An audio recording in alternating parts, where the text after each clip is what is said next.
کریما دستگیرا اشرفا سرورا کھڑا کرا کے مسجد میں 160 کوڑے مارے گئے. امام اعظم ابو حنیفہ کو جب اطلاع ملی تو آپ نے فرمایا قاضی ابن ابی لیلہ نے اپنے اس ایک فیصلے میں 6 غلطیاں کی. آج تو شاعر غلطی کرے اور کوئی عالم ٹوک دے تو لڑنے کے لیے تیار, ان کی پگڑی اچھالنے کے لیے تیار. لیکن امام اعظم ابو حنیفہ اس دور کے قاضی قضات کو فرماتے ہیں کہ قاضی ابن ابی لیلہ نے اپنے اس ایک فیصلے میں 6 غلطیاں کی. امام اعظم نے اس کی تفصیل بتائی. سنیے غور سے, چٹکلے اور لطیفے والی تقریریں آپ بہت سنتے ہیں, چترویدیوں کو بھی سنتے ہیں. جن کتابوں کو ہم غلط اور باطل سمجھتے ہیں ان کتابوں کے حوالے کی ہم کو کیا ضرورت ہے؟ جب وہ ہمارے نزدیک غلط اور باطل ہیں تو ان کا حوالہ پیش کرنے کی کیا ضرورت ہے؟ اس لیے کہ اگر وہ بات ہمارے دل میں بیٹھ گئی تو ان کتابوں کی عظمت بیٹھ جائے گی, اس مذہب کی عظمت بیٹھ جائے گی. حضرت عمر ابن خطاب نے رسول پاک کی بارگاہ میں دوران گفتگو کہا کہ حضور تورات میں تو یہ لکھا ہوا ہے, اور کھول کر حوالہ دکھانے لگے. سرکار کے چہرے پر غیظ و غضب کے آثار نمایاں ہو گئے. کہا عمر, قرآن کے آ جانے کے بعد تم تورات کا حوالہ پیش کرتے ہو, اگر موسیٰ بھی ہوتے تو میری پیروی کے علاوہ کوئی چارہ نہیں ہوتا, عیسیٰ بھی ہوتے تو میری پیروی کے علاوہ کوئی چارہ نہیں ہوتا. میرے سامنے تورات و انجیل کا حوالہ نہ پیش کرو, میرے سامنے قرآن کافی. نعرہ تکبیر, نعرہ رسالت, خیر الورا کانفرنس. امام اعظم نے فرمایا 6 غلطیاں کی ہیں. پہلی غلطی یہ ہے کہ قضا کی مجلس کا ٹائم ختم ہو گیا تھا اور جج صاحب اپنے گھر جا رہے تھے. ہائی کورٹ کا جج کام ختم کر کے گھر جا رہا ہو تو آ کر کے اس کو فیصلہ سنانے کا ادھیکار ہے؟ قضا کا ٹائم ختم ہو گیا تھا, مجلس برخاست ہو گئی تھی, قاضی صاحب اپنے گھر جا رہے تھے اور پولیس والوں سے عورت کو پکڑوا کر کے فیصلہ سنا دیا. یہ ان کی پہلی غلطی ہے. دوسری غلطی یہ ہے کہ اس مسجد میں انہوں نے حد لگوائی, جبکہ مسجد میں حدودوں کے ساتھ کا فیصلہ ہو سکتا ہے, لیکن مسجد میں حد لگانا ناجائز و حرام ہے, کیونکہ مسجد نماز پڑھنے کی جگہ ہے, مجرموں کو سزا دینے کی جگہ نہیں ہے. یہ دوسری غلطی ہے. اور تیسری غلطی یہ ہے کہ عورت کو کھڑا کروا کر حد لگوائی, جبکہ رسول پاک نے فرمایا عورت پر جب حد جاری کی جائے تو بیٹھا کر حد جاری کی جائے کہ کہیں کپڑا پھٹے تو اس کی بے ستری نہ ہونے پائے. عورت کو بیٹھا کر کے حد لگائی جائے تاکہ ستر پوشی ہوتی رہے. یہ ان کی تیسری غلطی ہے. اور چوتھی غلطی یہ ہے کہ انہوں نے 2 حد کا فیصلہ سنا دیا. حالانکہ اس مسئلے میں 2 حد واجب نہیں ہے, ایک ہی حد واجب ہے, کیونکہ گالی کا کلمہ ایک ہے. جب گالی کا کلمہ ایک ہے تو حد بھی ایک ہی واجب ہے. انہوں نے 2 حد کا فیصلہ سنا دیا. یہ ان کی چوتھی غلطی ہے. اور 5ویں غلطی یہ ہے کہ انہوں نے دونوں حدوں کو ایک ساتھ جاری کرا دیا. حالانکہ رسول پاک کا حکم موجود ہے کہ کسی پر 2 حد واجب بھی ہو تو ایک ساتھ دونوں حدوں کو جاری نہیں کیا جائے گا. پہلے ایک حد کو جاری کیا جائے گا, زخم ٹھیک ہو جائے گا اور وہ آدمی صحت مند ہو جائے گا, تو کچھ دن کے بعد دوسری حد جاری کی جائے گی. انہوں نے دونوں حدوں کو ایک ساتھ جاری کر دیا. یہ ان کی 5ویں غلطی ہے. اور 6ٹھی غلطی یہ ہے کہ جس آدمی کو گالی دی گئی وہ تو قاضی کی مجلس میں آیا ہی نہیں, اس نے FIR کیا ہی نہیں, اس نے مقدمہ قائم کیا ہی نہیں, خود ہی انہوں نے عورت کو پکڑوا کر خود ہی نوٹس لیا اور فیصلہ سنا دیا. حدودوں کے ساتھ میں یہ شرط ہے کہ جس کے ساتھ ظلم ہوا, زیادتی ہوئی, جس کو گالی دی گئی, پہلے قاضی کی مجلس میں پہنچ کر کے وہ مقدمہ دائر کرے, اس کے بعد ہی قاضی کیس کی سماعت کر سکتا ہے. یہ ان کی 6ٹھی غلطی ہے. قاضی ابن ابی لیلہ نے اپنے اس ایک فیصلے میں 6 غلطیاں کی. ہم کسی ایسے تیسے مولوی کے مقلد نہیں ہیں. ہم اس کے مقلد ہیں جس کے پیچھے بڑے بڑے فقہا چل رہے ہیں، بڑے بڑے مجتہدین چل رہے ہیں، محدثین چل رہے ہیں، جس کو اللہ نے دنیا میں پیدا نہ کیا ہوتا تو دین کو سمجھنا مشکل ہو جاتا، جس کو اللہ نے دنیا میں پیدا نہ کیا ہوتا تو دین کی راہیں ہمارے لیے دشوار ہو جاتی۔ اس نے نئے نئے مسائل کو اس طرح اپنے اصولوں کی روشنی میں حل فرما دیا کہ قیامت تک جتنے بھی جدید قسم کے مسائل پیدا ہوتے رہیں گے، امام اعظم کے اصولوں کی روشنی میں ان کا جواب قیامت تک ملتا رہے گا۔ یہ شان ہے امام اعظم ابو حنیفہ کا۔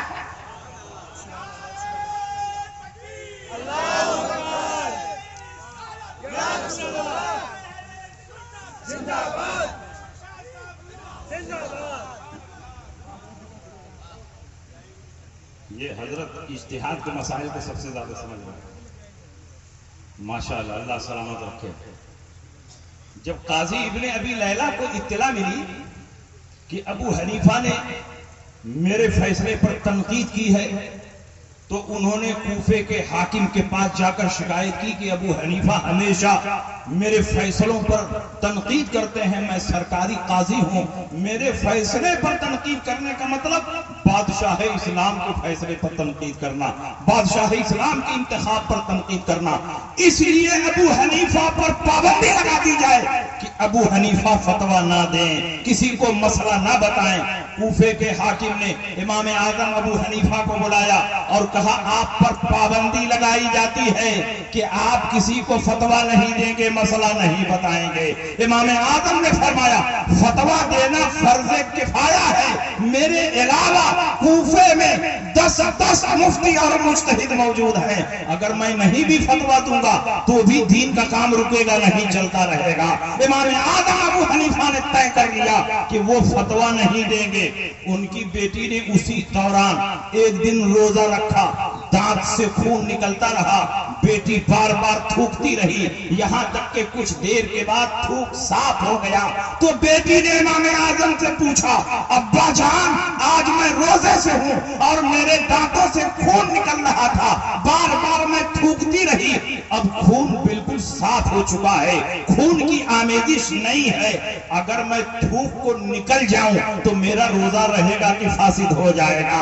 امام اعظم سے گھر کی چہار دیواری میں مسئلہ پوچھا گیا، پوچھنے والا کوئی باہری نہیں ہے، آپ کی بیٹی ہے، اپنے گھر میں مسئلہ بتا دیتے تو کس کو خبر ہوتی، لیکن امام اعظم ابو حنیفہ صرف شریعت کے امام نہیں تقویٰ کے بھی امام تھے۔ امام اعظم نے فرمایا کہ امیر کی اطاعت میرے اوپر واجب ہے، اے میری بیٹی مجھ پر پابندی ہے، میں کسی کو مسئلہ نہیں بتا سکتا، تم اپنے بھائی حماد سے پوچھو۔ ابن خلدان نے جب یہ واقعہ لکھا ہے تو یہ بھی لکھا ہے کہ تقویٰ اور طہارت، امانت اور دیانتداری کی امام اعظم نے جو مثال پیش کی ہے پوری دنیا میں اس کی کوئی نظیر اور مثال نظر نہیں آئی۔ یہ شان ہے امام اعظم ابو حنیفہ کا۔ کما قال رسول اللہ صلی اللہ علیہ وسلم۔ حضرات، آج کا یہ عظیم الشان پروگرام جس میں ہم اور آپ حاضری کی سعادتیں حاصل کر رہے ہیں، پوری کامیابی کے ساتھ اپنی منزل کی طرف رواں دواں۔ قابل سر مبارکباد ہیں حضرت علامہ صبغت اللہ صاحب مصباحی، جنہوں نے سہارن اور مسلک اعلیٰ حضرت کی حقانیت پر تقریر کرے۔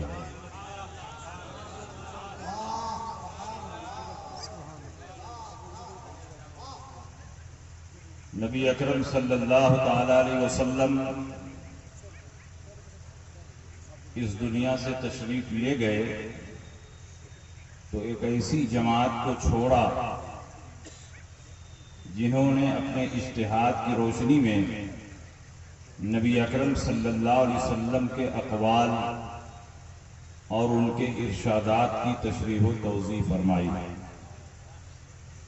اور جب صحابہ دنیا سے گئے تو اللہ تعالی نے مجتہدین کی ایک ایسی جماعت کو پیدا فرمایا جنہوں نے صحابہ کے اقوال کی ایسی شاندار تشریح و توضیح فرمائی کہ ہمارا دین ہر حیثیت سے کامل اور مکمل نظر آنے لگا۔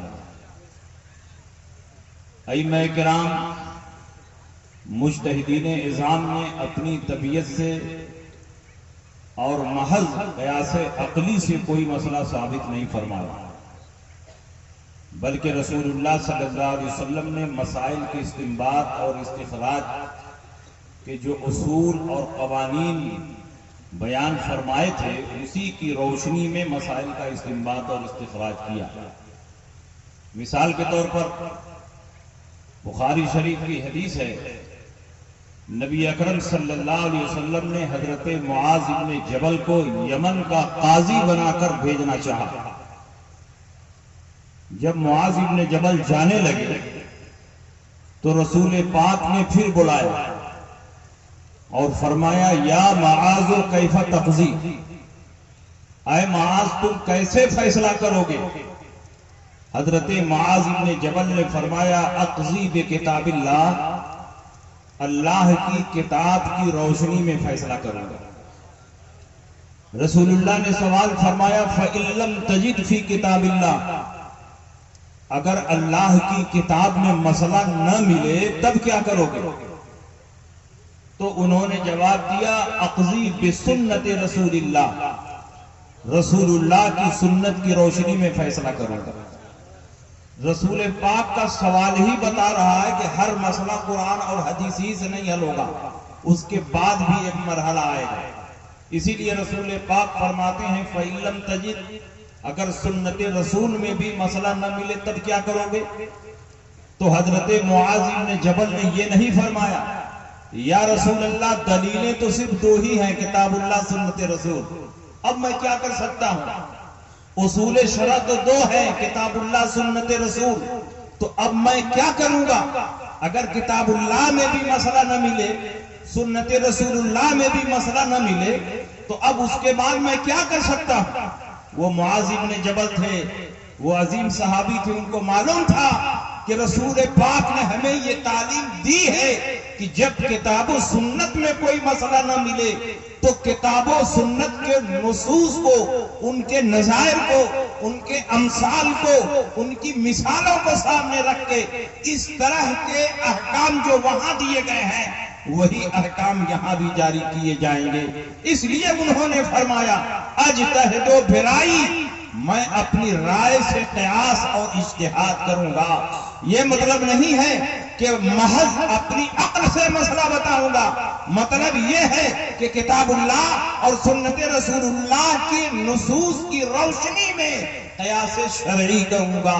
آج غیر مقلدین کہتے ہیں اصول شرع صرف دو ہیں، کتاب اللہ اور حدیث رسول، اس کے علاوہ کوئی چیز دلیل نہیں ہے۔ اگر اس کے علاوہ کوئی چیز دلیل نہیں تھی تو رسول پاک کو رد کرنا چاہیے، رسول پاک کو انکار کرنا چاہیے، رسول پاک کو تنبیہ فرمانا چاہیے، لیکن رسول پاک انکار نہیں فرما رہے ہیں بلکہ ارشاد فرماتے ہیں الحمدللہ الذی وفق رسول اللہ بما یرضی بہ رسول اللہ، تمام تعریف ہے اس اللہ کے لیے جس نے اپنے رسول کے قاصد کو اس بات کی توفیق دی جس سے اس کا رسول راضی ہے۔ اس کا مطلب یہ ہوا کہ نبی نے اسی دور میں یہ فیصلہ فرما دیا کہ پہلے کتاب اللہ میں مسئلہ تلاشا جائے گا، پھر سنت رسول اللہ میں تلاشا جائے گا، اور وہاں مسئلہ نہ ملے تو قیاس اور اجتہاد سے مسائل کا استنباط اور استخراج ہوگا۔ تو امام اعظم ابو حنیفہ نے اگر قیاس اور اجتہاد کیا ہے تو کون سا گناہ کیا ہے؟ امام اعظم نے تو وہی کام کیا جس کی تعلیم رسول پاک نے دی تھی۔ اب کوئی سوال کرے کہ اس حدیث میں تو اجماع امت نہیں ہے، اور آپ کے نزدیک اجماع امت بھی دلیل ہے۔ آپ حضرات کے نزدیک 4 دلیلیں ہیں، کتاب اللہ، سنت رسول، اجماع امت اور قیاس۔ تو میں جواب میں کہنا چاہوں گا کہ یہ گفتگو خود رسول پاک فرما رہے ہیں، معاذ بن جبل سے گفتگو رسول پاک کی ہو رہی ہے۔ نبی کے زمانے میں اجماع امت کی کوئی ضرورت نہیں تھی. نبی جب موجود ہیں تو جس کو جو مسئلہ پوچھنا ہو نبی سے پوچھے, نبی جو کچھ فرمائے وہ حدیث رسول میں داخل ہوگا, وہ خود حجت اور دلیل ہے, الگ سے اجماع امت کی ضرورت نہیں. لیکن نبی کے زمانے میں قیاس کی ضرورت تھی, اجتہاد کی ضرورت تھی, اس لیے کہ نبی ہر جگہ دستیاب نہیں تھے. کسی کو قاضی بنا کر یمن بھیج رہے ہیں, کسی کو شام بھیج رہے ہیں, کسی کو ترکستان بھیج رہے ہیں, کسی کو قاصد بنا کر بھیج رہے ہیں, کسی کو معلم بنا کر بھیج رہے ہیں. تو یہ صحابہ نبی اکرم صلی اللہ علیہ وسلم سے دور بھی رہتے تھے. اگر وہاں کوئی نیا مسئلہ پیش آ جائے تو کیسے اس مسئلے کو حل کریں گے؟ اس لیے نبی کے زمانے میں قیاس اور اجتہاد کی ضرورت تھی. اس لیے رسول پاک نے قیاس اور اجتہاد کی تعلیم دی. اس وقت اجماع امت کی کوئی ضرورت نہیں تھی. لیکن جب نبی دنیا سے تشریف لے گئے تو صحابہ نے کئی مسائل پر اجماع فرمایا, 20 رکعت تراویح پر اجماع فرمایا, اور جمعہ کے دن ایک اذان کا اضافہ ہوا اور وہ پہلی اذان ہے. حضرت عثمان غنی نے پہلی اذان کا اضافہ کیا اور مقام زورہ پر وہ اذان دلوائی اور سارے صحابہ نے اس پر اجماع کر لیا. تو اجماع امت بھی ایسے ہی دلیل ہے جیسے قیاس دلیل شرعی ہے. اس لیے ہم اہل سنت کے نزدیک 4 دلیلیں ہیں: کتاب اللہ, سنت رسول, اجماع امت اور قیاس. امام اعظم ابو حنیفہ نے محض اپنی عقل سے اور دماغ سے یہ فیصلہ نہیں کیا ہے, بلکہ نبی نے جو تعلیم دی تھی اسی تعلیم کی روشنی میں امام اعظم ابو حنیفہ نے 86,000 مسائل کا استنباط اور استخراج فرمایا. 38,000 مسائل عبادات سے متعلق نکالے, باقی مسائل معاملات سے متعلق. اور امام اعظم ابو حنیفہ اپنے دور کے اتنے بڑے محدث اور فقیہ ہیں کہ پورے کوفے کا علم 2 محدث میں جمع تھا, ایک شعبہ ابن الحجاج اور ایک مسعر ابن کدام. پورے کوفے کا علم 2 محدثوں میں جمع تھا, شعبہ ابن الحجاج اور حضرت سفیان ثوری. ان دونوں کو علم حدیث میں جو کوئی مسئلہ پیش آتا تو مسعر ابن کدام کی بارگاہ میں پہنچتے, مسعر ابن کدام اس کو حل فرماتے. اس کو یوں سمجھیے کہ پورے کوفے کے محدثین 2 محدث کے محتاج ہیں, شعبہ ابن الحجاج, سفیان ثوری, اور یہ دونوں محدث اپنے بڑے محدث کے محتاج ہیں, وہ مسعر ابن کدام ہیں. اور مسعر ابن کدام کا بیان سنیے, وہ فرماتے ہیں کہ مجھے علم حدیث میں جب مشکلات پیش آتی ہیں تو میں امام اعظم کی بارگاہ میں پہنچتا ہوں. وہ فرماتے ہیں کہ علم حدیث میں ہم نے امام اعظم کا مقابلہ کیا تو امام اعظم ہم سے آگے بڑھ گئے, اور زہد و تقویٰ, عبادت و ریاضت میں امام اعظم سے مقابلہ کیا تو امام اعظم زہد و تقویٰ اور عبادت و ریاضت میں بھی مجھ سے آگے بڑھ گئے. اس کا مطلب یہ ہوا کہ امام اعظم ابو حنیفہ کوفے کے سب سے بڑے فقیہ بھی ہیں اور کوفے کے سب سے بڑے محدث ہیں. یہ امام اعظم ابو حنیفہ کی شان.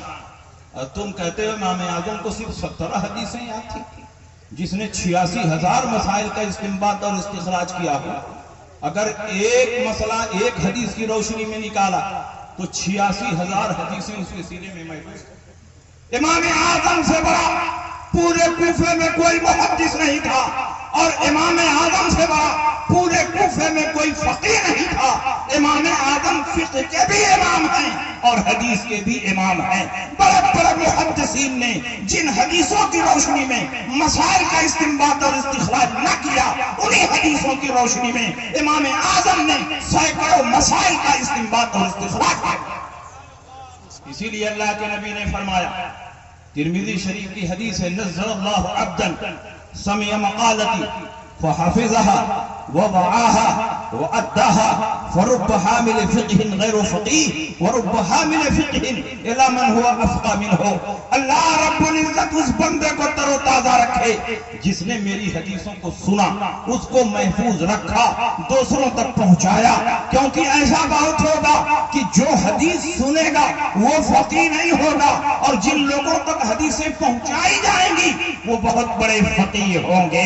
ابن حجر اسقلانی, امام قسطلانی, امام بدر الدین عینی نے فرمایا کہ اس حدیث میں رسول پاک نے امام اعظم ابو حنیفہ کی بشارت دی ہے, کیونکہ جن حدیثوں سے ان کے اساتذہ مسائل کا استنباط اور استخراج نہ کر سکے, انہی حدیثوں کی روشنی میں امام اعظم نے ہزاروں ہزار مسائل کا استنباط اور استخراج کیا.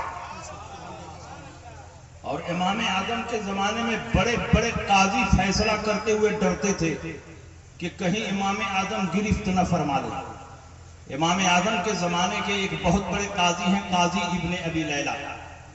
ان کا اصل نام عبد الرحمن ہے, لیکن قاضی ابن ابی لیلہ کے نام سے مشہور ہے. حضرت علی کے مقرر کیے ہوئے قاضی, 33 سال تک کوفے کے قاضی رہے. کوفے میں بڑے بڑے فقہاء اور مجتہدین تھے, لیکن قاضی ابن ابی لیلہ کا انتخاب ہوا. کوفے کی جامع مسجد میں بیٹھ کر آپ فیصلہ صادر فرماتے تھے.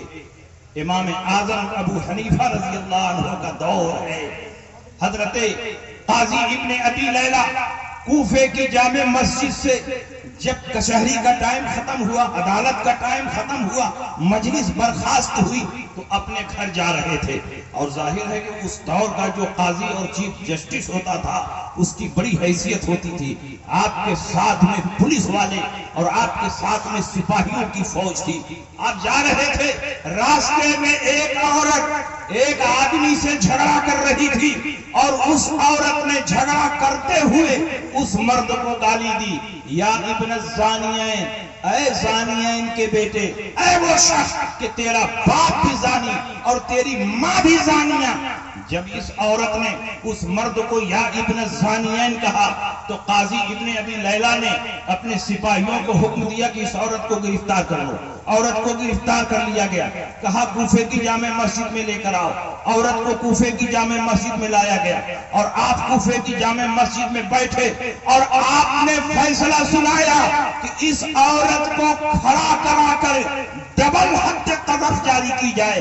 ایک حد قذف میں 80 کوڑے مارے جاتے ہیں, اور اس عورت پر ڈبل حد قذف جاری کی جائے, 160 کوڑے مارے جائے.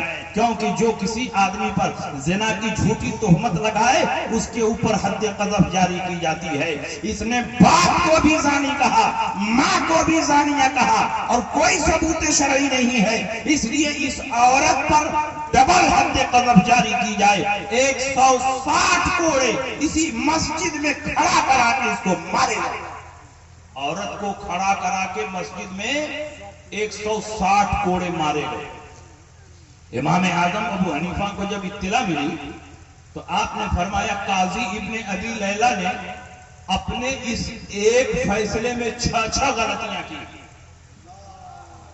آج تو شاعر غلطی کرے اور کوئی عالم ٹوک دے تو لڑنے کے لیے تیار, ان کی پگڑی اچھالنے کے لیے تیار. لیکن امام اعظم ابو حنیفہ اس دور کے قاضی القضات کو فرماتے ہیں کہ قاضی ابن ابی لیلہ نے اپنے اس ایک فیصلے میں 6 غلطیاں کی. امام اعظم نے اس کی تفصیل بتائی, سنیے غور سے. چٹکلے اور لطیفے والی تقریریں آپ بہت سنتے ہیں, چترویدیوں کو بھی سنتے ہیں. جن کتابوں کو ہم غلط اور باطل سمجھتے ہیں ان کتابوں کے حوالے کی ہم کو کیا ضرورت ہے؟ جب وہ ہمارے نزدیک غلط اور باطل ہیں تو ان کا حوالہ پیش کرنے کی کیا ضرورت ہے؟ اس لیے کہ اگر وہ بات ہمارے دل میں بیٹھ گئی تو ان کتابوں کی عظمت بیٹھ جائے گی, اس مذہب کی عظمت بیٹھ جائے گی. حضرت عمر ابن خطاب نے رسول پاک کی بارگاہ میں دوران گفتگو کہا کہ حضور تورات میں تو یہ لکھا ہوا ہے, اور کھول کر حوالہ دکھانے لگے. سرکار کے چہرے پر غیظ و غضب کے آثار نمایاں ہو گئے. کہا عمر, قرآن کے آ جانے کے بعد تم تورات کا حوالہ پیش کرتے ہو, اگر موسیٰ بھی ہوتے تو میری پیروی کے علاوہ کوئی چارہ نہیں ہوتا, عیسیٰ بھی ہوتے تو میری پیروی کے علاوہ کوئی چارہ نہیں ہوتا. میرے سامنے تورات و انجیل کا حوالہ نہ پیش کرو, میرے سامنے قرآن کافی. نعرہ تکبیر, نعرہ رسالت خیر الورا کانفرنس.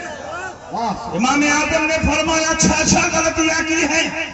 پہلی غلطی یہ ہے کہ قضا کی مجلس کا ٹائم ختم ہو گیا تھا اور جج صاحب اپنے گھر جا رہے تھے. ہائی کورٹ کا جج کام ختم کر کے گھر جا رہا ہو تو آ کر کے اس کو فیصلہ سنانے کا ادھیکار ہے؟ قضا کا ٹائم ختم ہو گیا تھا، مجلس برخاست ہو گئی تھی، قاضی صاحب اپنے گھر جا رہے تھے اور پولیس والوں سے عورت کو پکڑوا کر کے فیصلہ سنا دیا. یہ ان کی پہلی غلطی ہے. دوسری غلطی یہ ہے کہ اس مسجد میں انہوں نے حد لگوائی، جبکہ مسجد میں حدودوں کے ساتھ کا فیصلہ ہو سکتا ہے، لیکن مسجد میں حد لگانا ناجائز و حرام ہے، کیونکہ مسجد نماز پڑھنے کی جگہ ہے، مجرموں کو سزا دینے کی جگہ نہیں ہے. یہ دوسری غلطی ہے. اور تیسری غلطی یہ ہے کہ عورت کو کھڑا کروا کر حد لگوائی، جبکہ رسول پاک نے فرمایا عورت پر جب حد جاری کی جائے تو بیٹھا کر حد جاری کی جائے کہ کہیں کپڑا پھٹے تو اس کی بے ستری نہ ہونے پائے. عورت کو بیٹھا کر کے حد لگائی جائے تاکہ ستر پوشی ہوتی رہے. یہ ان کی تیسری غلطی ہے. اور چوتھی غلطی یہ ہے کہ انہوں نے دو حد کا فیصلہ سنا دیا. حالانکہ اس مسئلے میں 2 حد واجب نہیں ہے، ایک ہی حد واجب ہے، کیونکہ گالی کا کلمہ ایک ہے. جب گالی کا کلمہ ایک ہے تو حد بھی ایک ہی واجب ہے. انہوں نے 2 حد کا فیصلہ سنا دیا. یہ ان کی چوتھی غلطی ہے. اور 5ویں غلطی یہ ہے کہ انہوں نے دونوں حدوں کو ایک ساتھ جاری کرا دیا. حالانکہ رسول پاک کا حکم موجود ہے کہ کسی پر 2 حد واجب بھی ہو تو ایک ساتھ دونوں حدوں کو جاری نہیں کیا جائے گا. پہلے ایک حد کو جاری کیا جائے گا، زخم ٹھیک ہو جائے گا اور وہ آدمی صحت مند ہو جائے گا تو کچھ دن کے بعد دوسری حد جاری کی جائے گی. انہوں نے دونوں حدوں کو ایک ساتھ جاری کر دیا. یہ ان کی 5ویں غلطی ہے. اور 6ٹھی غلطی یہ ہے کہ جس آدمی کو گالی دی گئی وہ تو قاضی کی مجلس میں آیا ہی نہیں، اس نے FIR کیا ہی نہیں، اس نے مقدمہ قائم کیا ہی نہیں. خود ہی انہوں نے عورت کو پکڑوا کر خود ہی نوٹس لیا اور فیصلہ سنا دیا. حدودوں کے ساتھ میں یہ شرط ہے کہ جس کے ساتھ ظلم ہوا، زیادتی ہوئی، جس کو گالی دی گئی، پہلے قاضی کی مجلس میں پہنچ کر کے وہ مقدمہ دائر کرے، اس کے بعد ہی قاضی کیس کی سماعت کر سکتا ہے. یہ ان کی 6ٹھی غلطی ہے. قاضی ابن ابی لیلہ نے اپنے اس ایک فیصلے میں 6 غلطیاں کی. ہم کسی ایسے تیسے مولوی کے مقلد نہیں ہیں، ہم اس کے مقلد ہیں جس کے پیچھے بڑے بڑے فقہا چل رہے ہیں، بڑے بڑے مجتہدین چل رہے ہیں، محدثین چل رہے ہیں. جس کو اللہ نے دنیا میں پیدا نہ کیا ہوتا تو دین کو سمجھنا مشکل ہو جاتا. جس کو اللہ نے دنیا میں پیدا نہ کیا ہوتا تو دین کی راہیں ہمارے لیے دشوار ہو جاتی. اس نے نئے نئے مسائل کو اس طرح اپنے اصولوں کی روشنی میں حل فرما دیا کہ قیامت تک جتنے بھی جدید قسم کے مسائل پیدا ہوتے رہیں گے، امام اعظم کے اصولوں کی روشنی میں ان کا جواب قیامت تک ملتا رہے گا. یہ شان ہے امام اعظم ابو حنیفہ کا.